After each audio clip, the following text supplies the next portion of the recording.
대해 법어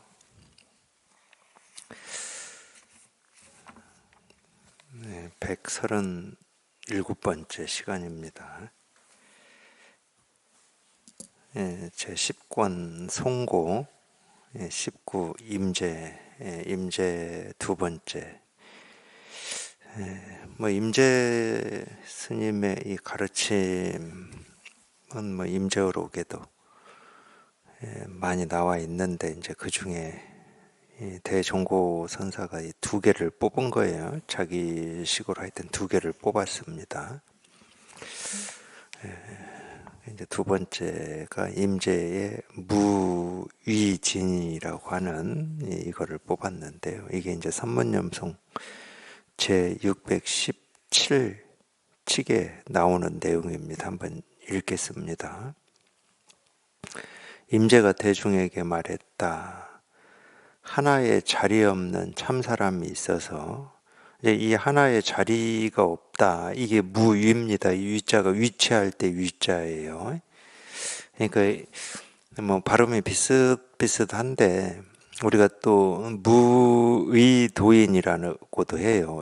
그때 이제 의는 이제 의지하다라고 할 때 이제 이 의자인데, 의지함이 없는 도인이다, 이럴 때는 또 무의라기도 하고, 여기에서는 이제 위치, 계급, 이런 뜻이죠. 어떤 단계, 이런 뜻이에요. 어떤 위치가 없다. 위치라고 하는 거는 당연히 높고 낮고 중간, 어떤 이 상대적인 거잖아요.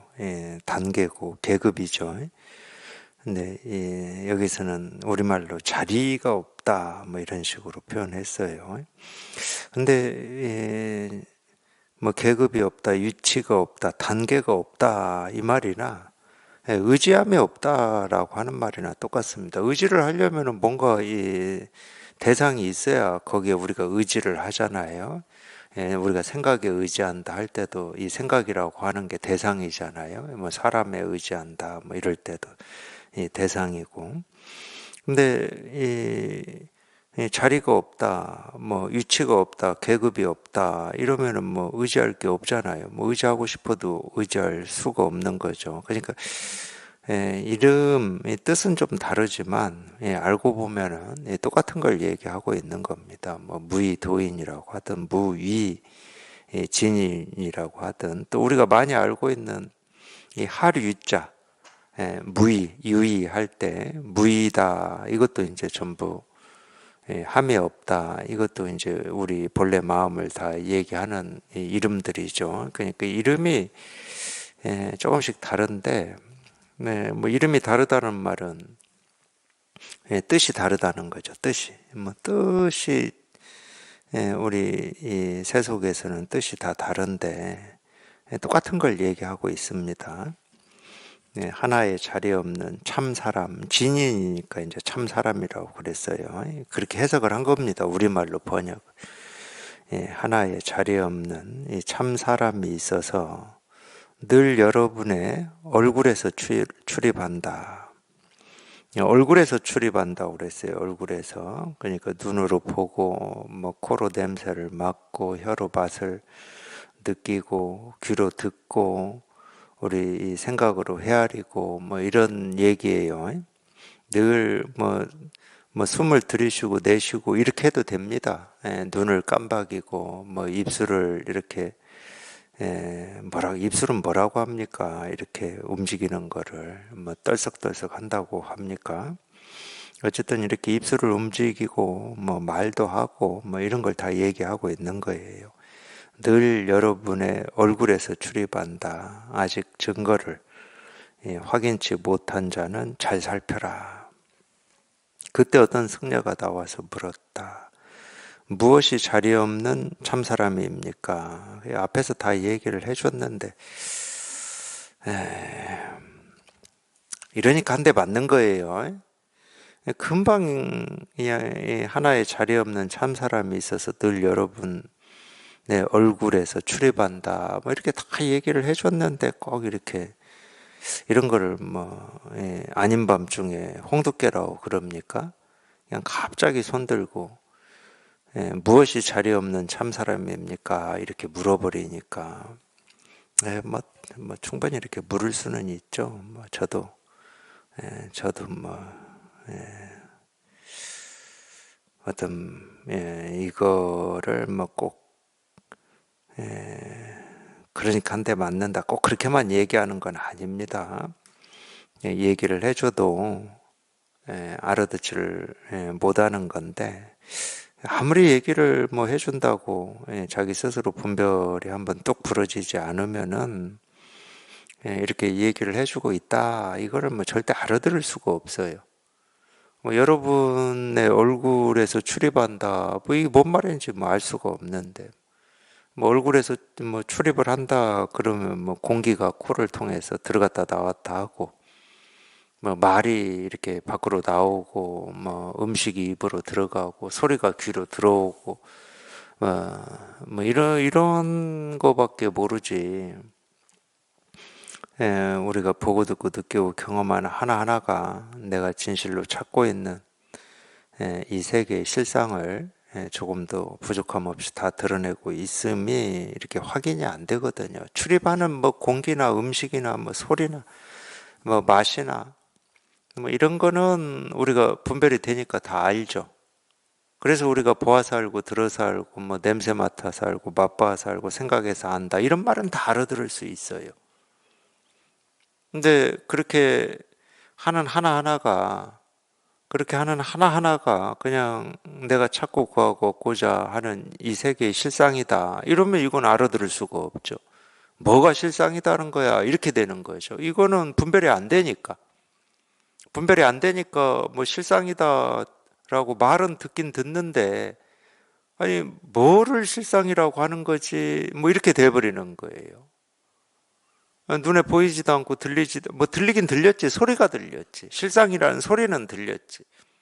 근데 실상이라고 하는 게 어떤 거다라고는 말을 안 해준 것처럼 당연히 그렇게 느껴지는 거죠. 근데 오히려 그냥 실상이다 하는 여기에서 다 이 얘기를 해준 건데 그냥 이 말을 듣고 저 실상이라고 얘기하는 저 실상이 뭐지? 하고 자기는 찾을 수밖에 없는 거지. 지금까지 분별해온 이 습관 때문에. 실상이라는 말은 들었죠. 근데 그 실상이라고 부르고 있는 그게 뭔지는 내가 모르는 거지. 그렇게 생각을 한다니까. 그건 뭐 지금까지 해왔던 방식으로는 당연한 겁니다. 그러니까 뭐 이렇게 또 물을 수는 있어요. 무엇이 자리 없는 참 사람입니까? 하고 이렇게 물을 수는 있어요. 뭐 얘기를 말로 전부 가르쳤다 하더라도 그게 스스로는 실감이 안 되기 때문에 이렇게 물을 수는 있죠. 임재가 선상에서 내려와 그를 움켜쥐고 말했다. 말해라 말해라. 꼭 이렇게 이 선사들은 아니 물은 사람은 이 스님인데 이 스님이 움켜쥐고 도대체 자리 없는 참 사람이 무엇입니까? 하고 지금 멱살 잡고 말해라 말해라 라고 할 사람은 묻는 사람 심정인데 꼭 반대로 묻는 사람한테 그냥 멱살 잡고 말해라 말해라 이러니까 이런 걸 그렇게 표현하죠. 이런 걸 뭐라고 표현하냐면 선사들이 보니까 이 도둑이라고 평가해. 도둑이라고. 실은 그렇죠. 법문이라고 하는 게 도둑이죠. 살림살이를 다 뺏어가 버리는 거니까 살림살이를 다 뺏어가 버리는 게 도둑이지. 그러니까 이게 역전된 거죠. 쉽게 말하면 이 세간의 입장에서 보면 역전된 거예요. 지금 말해라 말해라 하고 가르쳐 달라 하고 이렇게 멱살을 움켜쥐고 할 사람은 묻는 사람인데 반대로 지금 네 살림살이 빨리 내놓으라고 이렇게 이 도둑처럼 날강도죠. 쉽게 얘기하면 그냥 번한 대낮에 그냥 멱살 잡고 지금 뺏어 가고자 하는 거잖아요. 그러니까 날강도입니다. 가르침이라고 하는 게 날강도예요. 알고 보면 날강도야.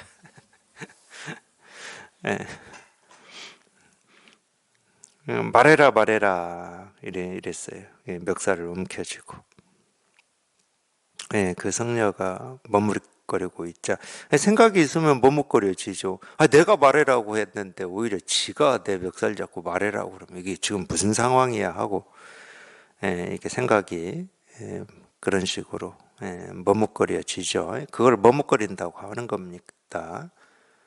예, 그냥 곧장 자기 살림살이가 나오면은 머뭇거려지지를 않는데, 그래서 네, 이런 표현이 있어요. 네, 이건 대종고선사가 이야기를 해놓으신 건데, 힌트라고 꼭 이런 힌트를 주더라고. 우리가 이 법을 가르치는 거를 비유를 하자. 그냥 도가 뭡니까? 이겁니다. 부처가 뭡니까? 이겁니다. 이렇게 가르치잖아요. 근데 여기 이렇게 통하고자 이 법문에 귀를 기울이고 있는 심정은 어떻겠습니까? 그냥 이겁니다. 이겁니다. 하는데, 그것도 쉽게 그냥 뭐 손 하나 들고 책상 한번 두드리는 게 뭐가 어렵겠습니까? 그냥 쉽게 그냥 이겁니다. 자기는 그냥 깨닫고자 하는 이 심정도 무겁고, 안 깨달아지는 이 심정도 답답하고, 그러니까 그런 입장에 있을 때는 무겁고 진지하죠. 근데 가르치는 사람은 뭐 그냥 도가 뭡니까 이겁니다. 뭐 아무 상관없는 사람이 강 건너서 불구경 하듯이, 아니면은 직접 선수로 뛰지 않는 해설자가 해설하듯이, 뭐 해설하는데 뭐가 어렵겠습니까? 지가 뛰는 거 아니잖아. 실수를 해도 뭐 지가 실수한 거 아니고. 축구에서 수비수가 자살골이라고 하는 게 있잖아요. 자기 골대에 자기가 넣어버리는 자살골. 그건 직접 뛰는 선수로서는 치명적인 실수지만, 뭐 해설하는 사람은 뭐 그 뭐가 지가 한 것도 아닌데 뭐 자살골입니다 하는데 뭐가 어려움이 있겠어요. 그런 것처럼 도가 뭡니까 이겁니다, 부처가 뭡니까 이겁니다 이러니까 신경질이 날 수도 있죠. 근데 대종고 선사가 그런 얘기를 했어요. 이 가르침이라고 하는 거를 비유를 하자 그러면은, 이 경찰이 도둑을 잡았어요. 그러니까 뭐 잡히기 전까지 이 집 저 집 다니면서 도둑질을 했겠죠. 그 물건들 잡으면서 도둑질한 물건들은 당연히 다 압수를 했습니다. 싹 압수를 했어요. 그러면서 이제 일일이 확인을 하는 거죠. 쉽게 말하면은 뭐 언제 어느 집에서 뭘 훔쳐왔다, 그 뭐 이거 맞지, 또 뭐 이거 맞지 해가지고 다 물품을 확인을 했어요. 다 확인해가지고 이제 도둑의 입장에서는 자기가 도둑질한 걸 다 이제 빼앗기고 다 내놨는데, 아직도 내놓지 않은 도둑질한 물건이 있다는 거야. 그걸 내놓으라고 추궁하는 것과 같다. 아니, 도둑의 입장에서는 이미 다 내놨어요. 자기가 아는 걸 다 이제 발설을 했어. 근데 아직도 얘기하지 않은 게 있다는 거예요. 그래서 그 도둑의 입장에서는 어떻겠습니까? 얼마나 답답하겠습니까? 이런 조사를 받아봐야지 이런 답답함을 좀 느끼실 텐데. 아니, 그런 경우 있잖아. 거기 우리 클 때, 어릴 때. 자기는 잘못을 안 했어. 근데 사실은 동생이 잘못해가지고 지가 억울해서 막 울고 있는데 엄마가 들어와서 형이 동생 때렸다고 그냥 나만 그냥 막 회초리로 때리고 있어. 아무리 얘기를 해도 뭐 믿어주지도 않고. 그런 심정인 거예요. 그런 심정. 나는 지금 다 밝혔어. 이미 이 상황이 이렇게 됐다. 근데 더 내놓으라는 거지. 그게 진짜 도둑이에요. 근데 상대 걸 다 빼앗고 더 없는 것을 빼앗는 게 진짜 도둑이야. 그게 사실은 가르침이거든. 있는 거 빼앗는 게 아닙니다. 있는 거는 알아서 그냥 내놓으면 돼, 자기가. 있는 건 자기가 그냥 내놓으면 되지. 왜 있는 건 다 내가 도둑질한 거니까 내 것이 아니야. 내가 지금까지 보고 듣고 느끼고 경험하고 알고 뭐 한 건 다 내 것이 아니야. 다 도둑질한 거야, 그거는. 그거는 자기 스스로 내놓으시고, 자기 힘으로는 도저히 내놓을 수도 없고 그렇다고 내놓지 않을 수도 없는 그 물건. 우리 마음 공부 또는 이 불법을 공부한다고 하는 건 딱 그것만 하는 거예요. 그것만. 그러니까 있는 거 얘기하는 거 아닙니다. 내가 뭐 공부한 거, 안 거, 뭐 배운 거, 익힌 거, 뭐 이런 얘기는 할 필요도 없어요. 그런 거는. 그건 내가 다 도둑질한 물건하고 똑같은 거니까 그냥 당연히 내놓으시고, 그거는 뭐 조금도 믿고 의지하고 뭐 어찌 하려고 하지 마시고, 뭐 오르니 그러니도 하지 마세요. 뭐 도둑질한 물건이 뭐 오르면 어떻고 그러면 어떻습니까?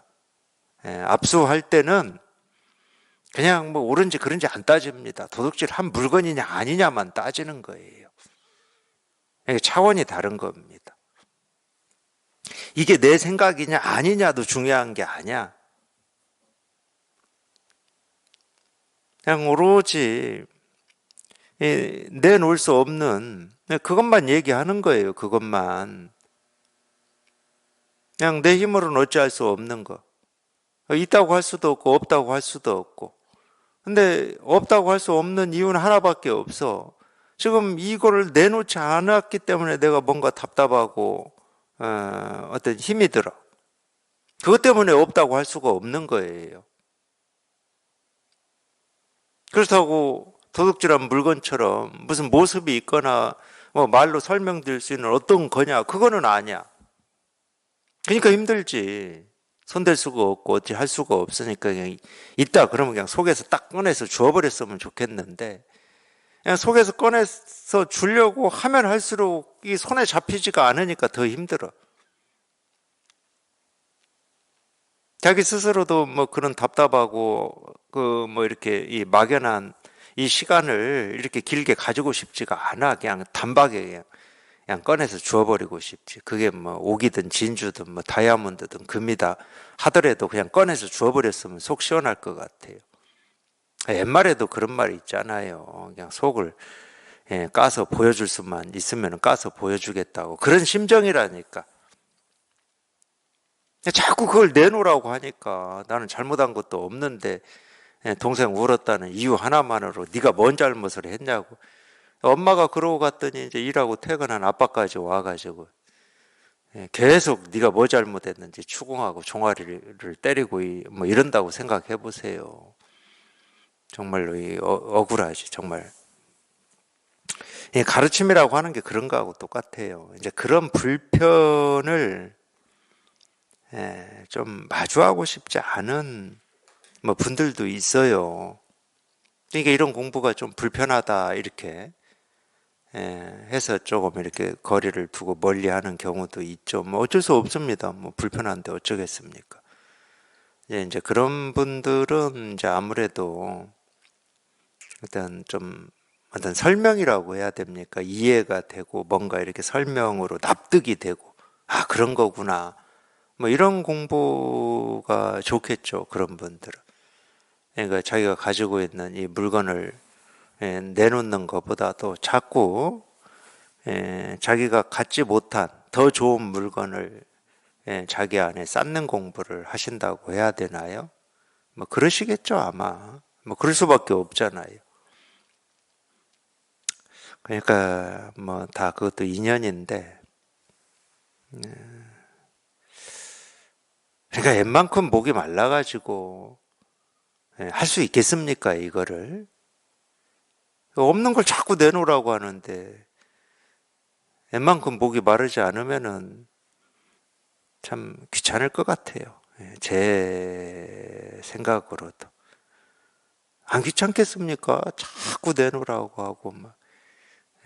지금까지 사람으로 살아온 시간으로만 보면은 뭔가 내가 가지고 있는 걸 자꾸 깨부수고 부정하고 참 이게 편할까? 안 편할 것 같아요, 저는.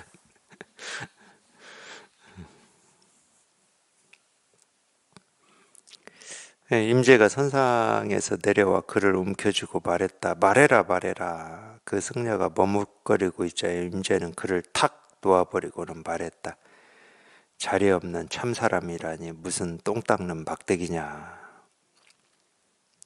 이 이야기를 설봉이 듣고 참 저하고 똑같은 얘기를 설봉이 했네요.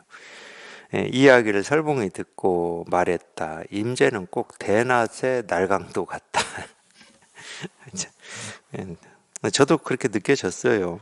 그래서 이 얘기를 했더니 이미 설봉이 천 몇백 년 전에 해놓은 이야기네요. 이렇게 맨날 뒤따라서밖에 못해요, 저는.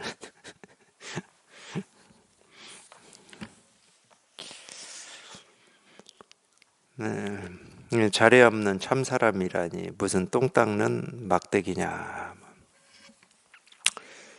하여튼 나온 거는 뭐 임재 무의 진인이다 뭐 이렇게만 나오고 대선사가 여기에 대해서 한마디 했습니다.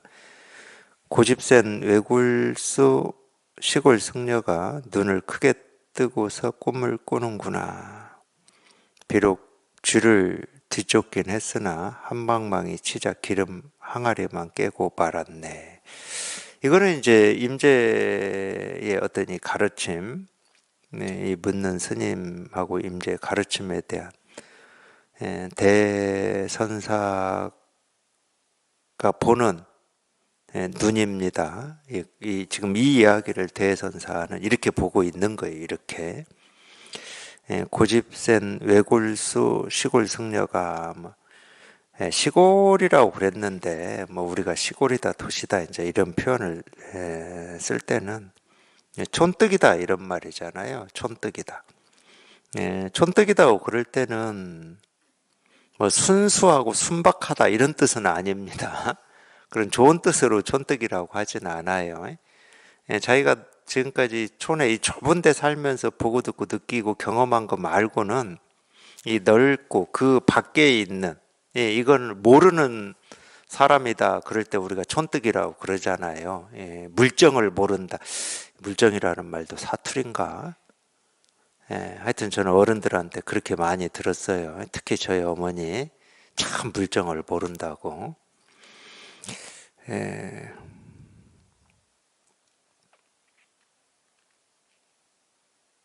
이 논어에 나오나요? 이 경물치지라는 말이 나옵니다. 경물치지. 거기에 이제 이 물자가 우리가 물질할 때 이 물자인데, 제 학교 다니면서 이 경물치지 이제 고등학교 다닐 때 같은데, 아니 한자 하나 하나는 규격할 때 격자고 물질할 때 물자고, 그다음에 이 치는 이치할 때뭐 그럼 뭐 하여튼 그 치자 같은데 이제 그것도 잊어먹었어. 지자는 알지자인데 한자 하나 하나는 쉬운 뜻이었어요. 근데 이 경물치지라는 말을 우리말로 해석을 어떻게 해야 될지 저는 모르겠더라고. 그 기억이 있어요, 저한테. 근데 지금 생각해 보니까 제가 저희 어머니가 많이 하셨다는 말씀 중에 물정을 모른다 이 말을 하다 보니까 뭐 비슷한 말이네 이 생각이 문득 들었어요. 물정을 잘 알아야 된다는 뜻이잖아요. 물정을. 근데 하여튼 촌뜨기라는 말은 그런 뜻입니다. 물정을 잘 모르는. 그러니까 이제 고집만 센 거지. 지가 보고 듣고 느끼고 경험한 게 전부인 줄 아니까. 우리가 이제 세간에서 고집 세다고 하는 거하고 비슷하면서도 다른데, 이 마음 공부에서 고집이라고 하는 것은. 그러니까 우리가 세간에서는 자기 주장이 강한 사람도 있고, 자기 생각이 좀 자기로 봐서는 옳긴 옳은데, 저 사람이 하도 자기 생각을 크게 주장하면은, 자기 주장을 이렇게 조금 드러내지 않고 꺾거나 드러내지 않거나 좀 이렇게 숙이거나 하는 사람도 있어요. 근데 그렇기 때문에 세간에서는 이 사람을 고집이 세다고 그러죠. 이 사람은 고집이 안 세죠. 자기 주장을 막 하지는 않으니까. 근데 좀 꺾고 드러내지 않다 하더라도 자기가 옳다고 생각하는 어떤 게 없다는 뜻은 아닐 겁니다. 뭐 저는 제가 옳다고 주장만 하고 살아와가지고 그렇지 않은 분들 심정까지는 제가 모르겠는데, 아니 사람인데 자기가 옳다고 여기는 게 없을까? 있어. 근데 하도 막 여기서 크게 주장을 하니까 아이고 내가 내 주장까지 하면 싸움 날 것 같고, 그러니까 자기 주장을 좀 꺾고 이렇게 좀 발톱을 숨기고 그러는 거지. 옳다는 어떤 생각이나 감정이나 느낌이 없는 건 아닐 거예요. 그래서 세간에서는 고집 세다고 그럴 때 이제 보통 이 측면을 얘기를 해요. 근데 출세간에서 고집이 세다고 할 때는 이 둘 다를 얘기하는 겁니다. 그러니까 자기는 세간에서 고집이 하나도 안 세. 막 자기 주장을 뭐 세게 별로 해본 적도 없고 이제 그쪽으로 버릇이 들었어. 그래도 고집 센 거예요. 왜 고집이 세냐? 어쨌든 그 생각을 믿고 의지하기 때문에 나는 이런 사람이다라고 하는, 나는 고집이 없고 다른 사람에 비해서 그게 전부 고집이야, 출세관에서는.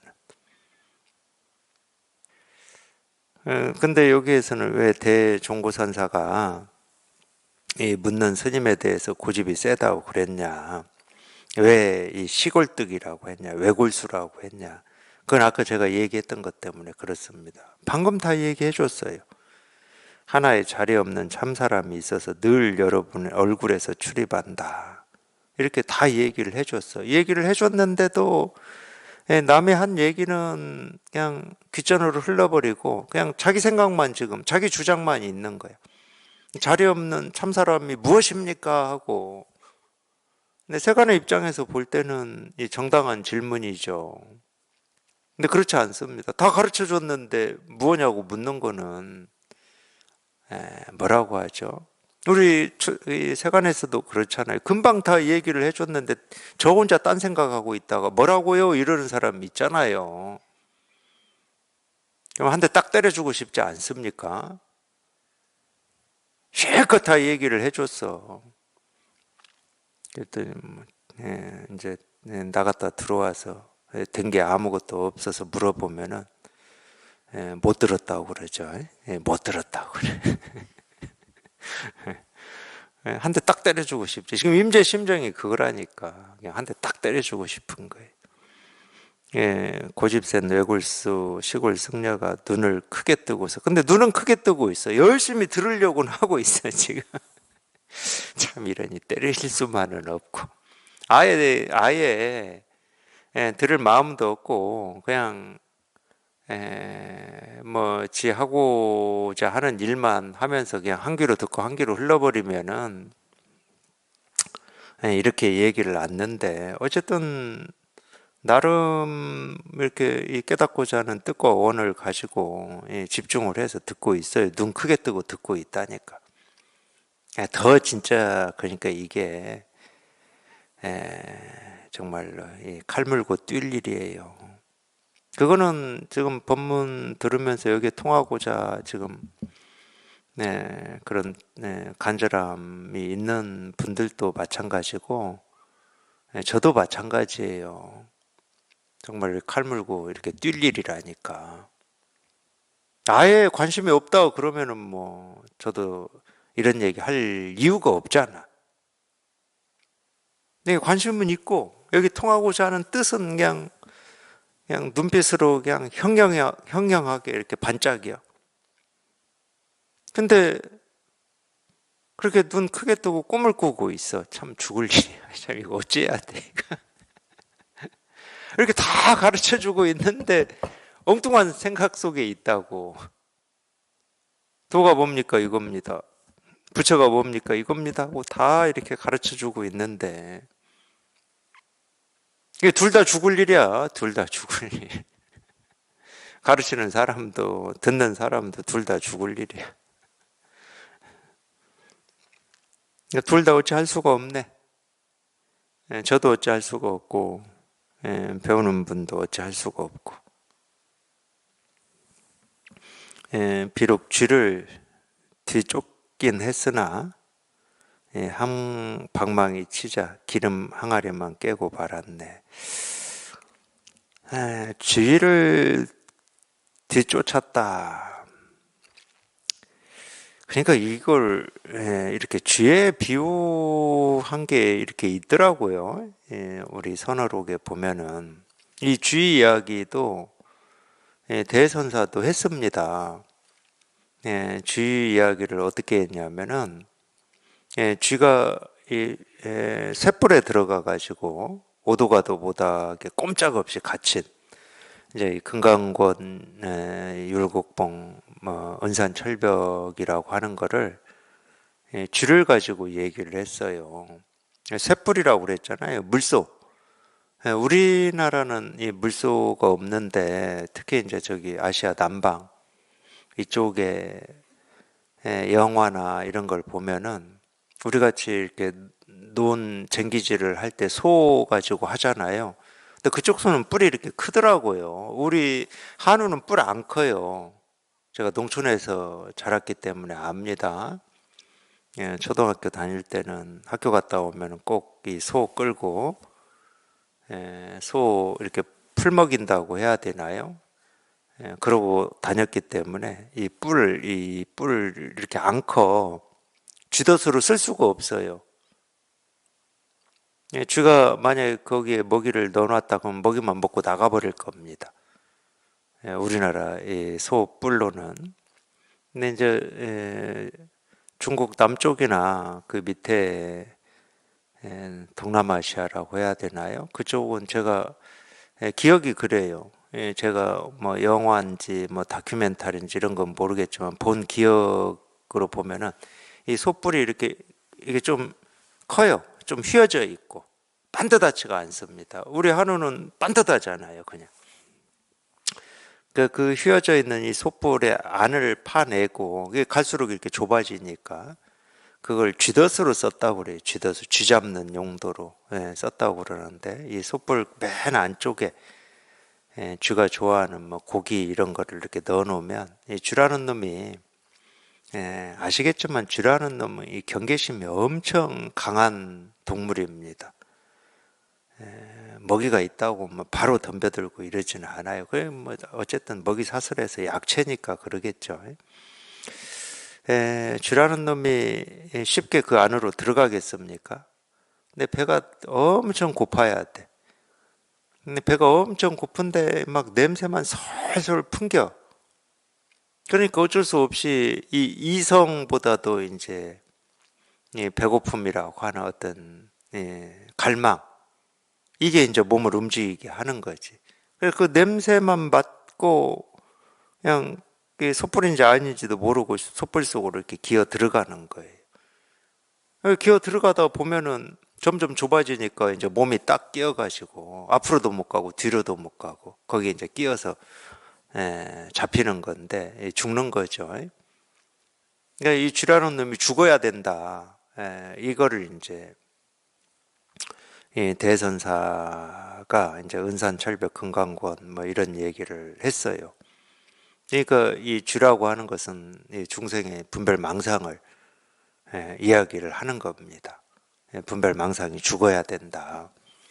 여기서도 마찬가지예요. 그 쥐를 뒤쫓긴 했다. 뒤쫓았다는 말은 무슨 말이에요? 이놈을 잡으려고 뒤쫓는 거잖아요. 우리가 쥐를 잡으려고.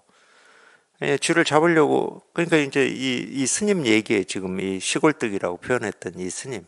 그래도 분별망상에서 좀 벗어나 보려고 귀를 기울여서 선지식에 이렇게 가르침을 듣고 하는 거는 이 쥐를 때려잡으려고 하는 거잖아요. 쥐를 잡으려고 이렇게 뒤쫓긴 했는데 자기 나름으로는 한 방망이 쳤잖아요. 자리 없는 도인이 무엇입니까? 하고 이거 알고 싶어서 한 방망이 쳤는데 오히려 이 한 방망이가 쥐를 잡은 게 아니고 자기 집 항아리만 깨버린 거예요. 쥐 잡으려다가 초가상간 다 태웠다 뭐 이런 뜻인데 그런 말입니다. 기름 항아리만 깨버렸다. 우리로 치면 된장 항아리예요. 우리는 이 된장이 중요하잖아요. 중국은 음식을 뭐 거의 뭐 그 철판에다가 뭐 기름 넣고 이렇게 하는 게 중국 음식이니까 여기는 기름이 중요하고 우리는 된장이 중요해요. 된장 항아리 깨버렸다. 그러니까 이 공부를 그래서 그런 얘기를 하는 거예요. 이 어떤 이 좋은 뜻, 좋은 생각, 좋은 의지만 가지고 할 수 있는 게 아니다. 자기는 깨닫고 싶어요. 정말로 깨닫기 위해서 열심히 뭐 수행을 하라고 하면 수행도 열심히 할 뜻도 있고 뭐 연불을 하라. 그래 뭐 연불을 열심히 할 뜻도 있고 뭐 3,000배를 하라. 그럼 뭐 밤을 새워서라도 3,000배 할 뜻도 있어. 그렇게 해서 깨달을 수가 없다는 거예요. 그 뜻만 가지고는. 그러니까 이 바보가 뜻을 내면 더 일이 커지는 것처럼, 우리가 이 출세간의 입장에서 보면 이 분별망상은 전부 바보거든, 바보.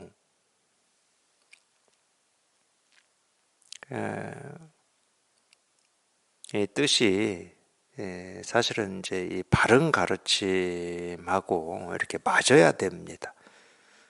그렇지 않으면은 더 어긋날 뿐이야. 그거를 실제로 이제 이런 공부에 이렇게 목마름이 있고 갈증이 있는 저희들이 그동안 이렇게 경험해온 겁니다. 이건 실제로는 보면. 하여튼 목마름이 있고 갈증이 있으니까 이걸 해결하려고 뭐 이렇게도 해보고 저렇게도 해보고 애도 써보고 노력도 해보고 뭐 수행도 해보고 그랬잖아요. 근데 그 뜻이 나쁜 게 아니에요. 뭐 우리가 깨닫고자 하는 뜻이 있어야 공부를 할 수가 있으니까 뜻이 나쁜 게 아닌데 이 뜻이 이 바른 가르침하고 인연을 만나지 못하면은 그 뜻을 이룰 수가 없는 거죠. 그냥 오히려 쥐 잡는다고 기름 항아리만 깨는 격이다. 뭐 하여튼 뭐 이렇게 얘기할 수가 있습니다. 네, 20 조주, 이제 조주구가 나왔어요. 조주. 조주는 뭐 여기 말은 조주인데 임재를 방문한 거 보니까요. 뭐 임재란에 끼워 넣어야 됩니까? 근데 뒤에 이제 조주 해가지고 또 1, 2, 3 아이고 많이도 나오네. 조주 가르침은 엄청 많이 뽑았네요. 대선사가. 다른 분들 가르침은 얼마 안 뽑았는데 조주의 가르침은 벌써 너무 16개를 뽑았네요. 16개. 조주가 임재를 방문하다. 이거는 선문염송 제450칙에 나오는 내용입니다. 한번 읽어 보겠습니다. 조주가 임재를 방문하여 마침 발을 씻고 있는데 임재가 내려와서 물었다. 어떤 것이 조주가 서쪽에서 온 뜻입니까? 조주가 말했다. 마침 노승이 발을 씻고 있습니다. 임재가 가까이 다가가 귀를 기울이는 척하니 조주가 말했다. 알면 곧장 아는 것이지 짓거려서 어쩌겠습니까? 임재가 소매를 떨치고 곧 가버리자 조주가 말했다. 30년 동안 행각하면서 오늘은 남에게 잘못 설명하였구나. 이 내용이에요.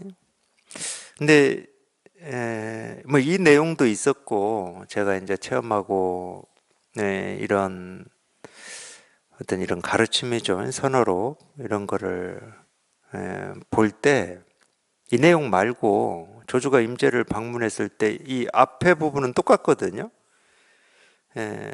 그러니까 이거는 제 기억의 잘못은 아닐 것 같은데 제가 분명히 본 적이 있어요. 본 적이 있고 혼자 이렇게 통쾌하게 이렇게 느낀 게 있었기 때문에 이제 내용을 기억하는데 마침 노승이 발을 씻고 있습니다. 이랬는데 임재가 가까이 다가가서 이렇게 귀를 기울이는 척을 했어요. 그러니까 조주가 여기서 뭐라고 하냐면은 꼭 이 더러운 물을 한 바가지 뒤집어 써야 되겠습니까? 이러니까 임재가 나가버렸다. 이제 이런 내용을 제가 보고 읽고 굉장히 통쾌하다.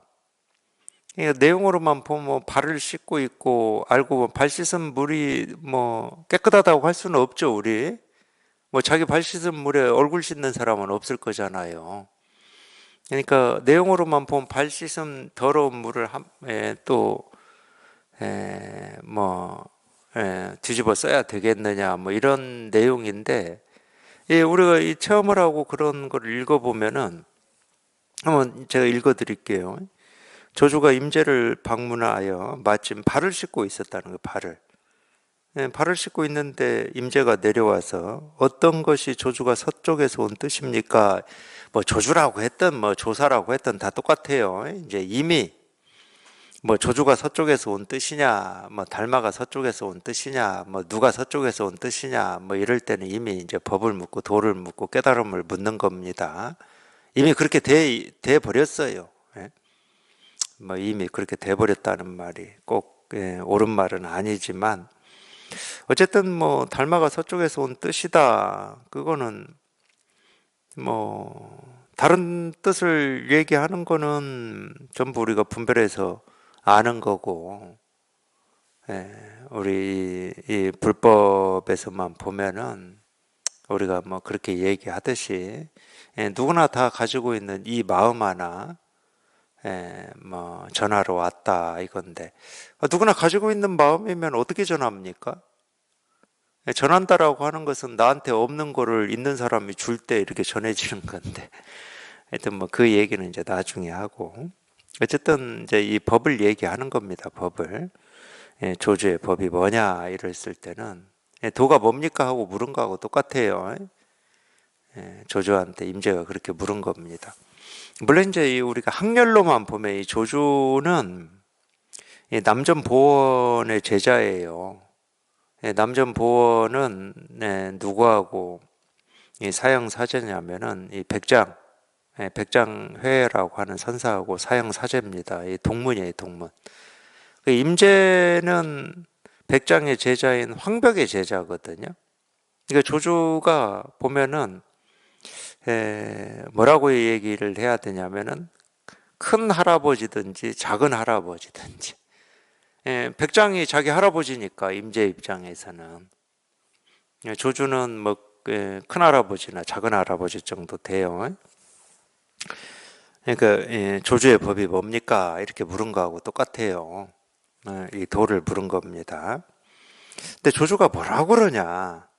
마침 노승이 발을 씻고 있습니다. 이렇게 답을 해요. 근데 어쨌든 이제 저는 제가 왜 이렇게 통쾌했었냐? 지금 조주가 하고 있는 일을 얘기하고 있잖아요. 지가 하고 있는 일. 예를 들면 금강경의 이 첫 문장이 한때 뭐 사위성에서 세존이 1250의 비구와 함께 뭐 이렇게 탁발을 하러 가는 이 내용이 나오면서 마지막이 밥을 잡수시고 바루를 정리하고 발을 씻고 앉았다잖아요. 저는 이제 내가 체험하고 나서 이 금강경 구절 중에 이 발을 씻고 앉았다. 이 부분이 이렇게 확 다가올 때가 있었거든요.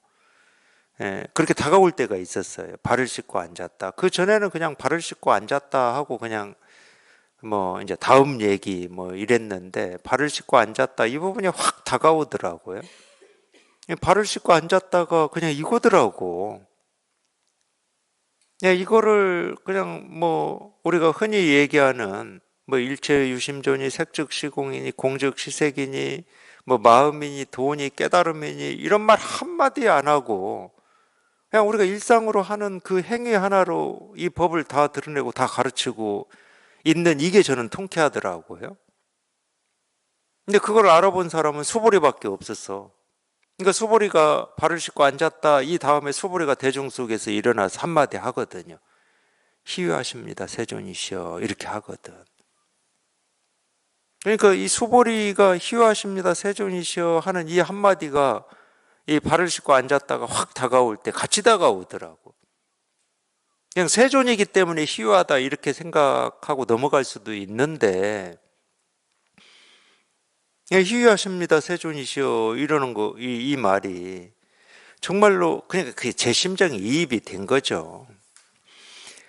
그냥 법이니 도니 깨달음이니 뭐 이런 말 한마디도 없이 그냥 우리가 그냥 살아있는 사람이다 그러면은 누구나 일상적으로 하는 그 행동 하나로, 이런 말 저런 말 필요 없이 행동 하나로 그냥 이 법을 온 우주에 다 드러내 버리니까 정말 이렇게 희유할 수가 있나? 뭐 이런 게 같이 다가오더라고요.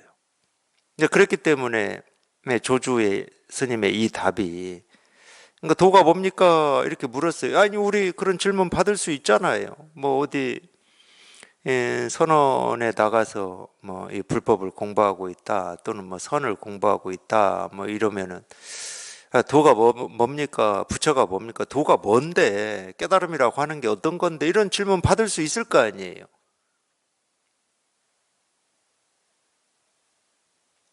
근데 그때 하던 행동으로 그거를 다 보여주고 드러낼 수 있는 어떤 역량이라고 하면 역량, 안목이라고 하면 안목, 그게 쉽지 않습니다. 근데 조조가 딱 그러고 있는 거예요. 마침 노승이 발을 씻고 있다, 이렇게 답을 한 거예요. 그러니까 임재는 못 들은 척 가까이 다가가지고 이렇게 다시 내가 물은 이 도가 뭡니까라고 하는 이 답을 좀 들어보려고 못 들은 척 가까이 다가가서 이렇게 말을 이렇게 들어보려고 이러고 있는 거지. 임재는 또 진짜 뭔 말인지 못 알아들어서 뭐 귀를 갖다 댈 수도 있지만은 그런 건 아니고, 제가 볼 때는. 그러니까 이런 거 보고 이제 우리가 이제 속인다고 그래요. 속인다고. 알면서도 알면서도 뭐 조조 스님이 다 답을 한 거를 알면서도 뭐라고요 하고 이렇게 또 상대를 한번 속여보려고, 이거는 이제 고수들이나 하는 겁니다. 고수들이나 하는 거지, 고수들이나. 임재가 그렇게 한 거예요. 이제 어떤 반응이 나오나 뭐 이런 거죠. 한번 이렇게 속여보려고. 근데 참, 그러니까 이 고수들은 고수답고 만만치가 않아요. 또 기어이 씻고 있는 물 가지고 이 얘기를 하는 거지. 꼭 이 더러운 물을 한 바가지 뒤집어 써야 되냐. 그러니까 이미 내가 발을 씻고 있다, 마침 내가 발을 씻고 있다, 이것도 더러운 물을 한 바가지 뒤집어 쓴 건데 또 물 한 바가지를 뒤집어 써야 되냐, 뭐 이런 말이잖아요. 내가 그렇게 말한 것도 이미 말할 수 없는 이 법을 말로 이렇게 한 어떤 뭐 그런 걸 오류라고 할 수는 없고, 뭐라고 해야 됩니까? 이런 때는. 하여튼 그런데 또 해야 되냐, 뭐 이런 말이에요. 그러니까 임재가 그만두고 이제 나가버렸다. 이제 이런 내용이었는데 되게 통쾌하지 않습니까? 두 분의 어떤 주고받는 문답이. 하여튼 그랬어요, 제가. 그래서 제가 기억에 나요. 근데 여기에서는 이제 마침 노승이 발을 씻고 있습니다 하니까 임재가 가까이 다가가 귀를 기울인 척하니 조주가 말했다. 알면 곧장 하는 것이지 짓거려서 어쩌겠는가. 그러니까 이 말도 똑같은 말이에요. 이 더러운 물을 한 바가지 더 뒤집어 꼭 써야 되느냐, 뭐 이 말이나. 알면 곧장 하는 것이지. 마침 노승이 발을 씻고 있다. 여기에서 그러면 알면 곧장 아는 것이지. 노승이 발을 마침 씻고 있다. 이것도 이제 짓거린 거거든. 근데 또 짓거려서는 뭐 되겠느냐. 또 이 말할 수 없는 걸 또 이렇게 말로 하면 되겠느냐. 뭐 이런 말이니까. 뭐 더러운 물을 한 바가지 더 끼얹어야 되겠느냐 하는 말이나 똑같은 말입니다. 그러니까 임재가 소매를 떨치고 곧 가버리자 조주가 말했다. 30년 동안 행가가면서 오늘은 남에게 잘못 설명하였구나. 30년 동안 행가가면서 오늘은 남에게 잘못 설명했다. 뭐 어쨌든 잘못 설명했다라고 하는 거는 이제 그런 면이 좀 있죠. 임재가 조주 스님의 이렇게 말을 못 들은 척하고 이렇게 귀를 가까이 갖다 댄 것이 실은 조주를 이런 표현이 뭐 공감이 잘 되는지는 모르겠지만 조주를 속이는 거거든요. 속이는 거. 그냥 알면서도 어쩌나오나 하는 뭐 이런 걸 이제 속인다고 제가 표현을 하는 건데, 못 따른 것처럼 이미 다 알면서도 다 들었으면서도 마침 노승이 발을 씻고 있다, 이게 발 씻고 있는 뭐 그 행동, 그거를 얘기하고 있는 게 아니다는 걸 뭐 임제는 다 알아듣고 있으면서 못 들은 척 이러는 거거든요. 그러면은 거기서 이제 나올 수 있는 건 뭐냐면은 이 상대가 나를 속이기 위해서 하는 행동이잖아요. 그러면은 예를 들어서 이 조주가 이렇게 얘기한 거는 사실은 이 상대가 나를 속이기 위한 행동이라고 하는 게 아니라 이제 이걸 못 알아들었기 때문에 한마디 더 해준 겁니다. 깨달으려면 곧장 깨달아야지. 또 말을 해서 뭐 하겠느냐 이런 거거든. 이거하고 예를 들어서 임재가 이 조주를 이렇게 속이기 위해서 알면서도 나를 속이기 위해서 그렇게 한 것이다 그러면은 그냥 거기서 조주가 먼저 한 대 때리든가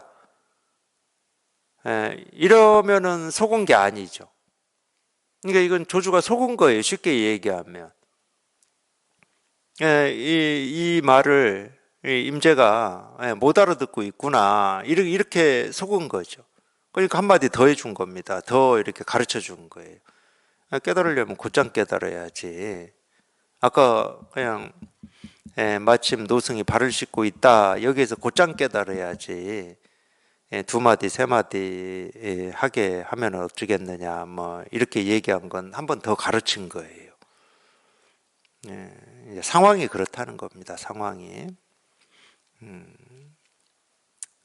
조금 그게 다르죠. 그런 면에서는 선문답이라고 하는 일게 좀 달라요. 그래서 이제 조주가 이렇게 얘기를 한 겁니다. 30년 동안 행가가면서 오늘은 남에게 잘못 설명을 하였구나 이렇게. 이거에 대해서 뭐 대선님은 뭐라고 했는지 한번 이것만 보겠습니다. 한 사람의 눈은 북채와 같고 한 사람의 머리는 나무 국자 같네. 두 늙은이 부끄러운 줄 모르더니 지금까지도 자리 잡을 곳이 없네. 이거는 이제 다음 시간에 한번 보겠습니다. 결국은 내용으로만 보면은 이 두 늙은이 부끄러운 줄 모르더니 내용으로만 보면 비판하는 것 같은데 지금까지도 자리 잡을 곳이 없다. 최고의 칭찬 아닙니까? 지금까지도 자리 잡을 곳이 없다. 자리 잡을 곳이 없다는 말은 조주나 임재에 대해서 사람들이 입을 댈 곳이 없다. 뭐 이런 말이죠. 뭐 이러니 저러니 옳으니 그러니 하고 판단하고 입댈 곳이 없다. 뭐 이런 얘기예요. 이거는 다음 시간에 보겠습니다.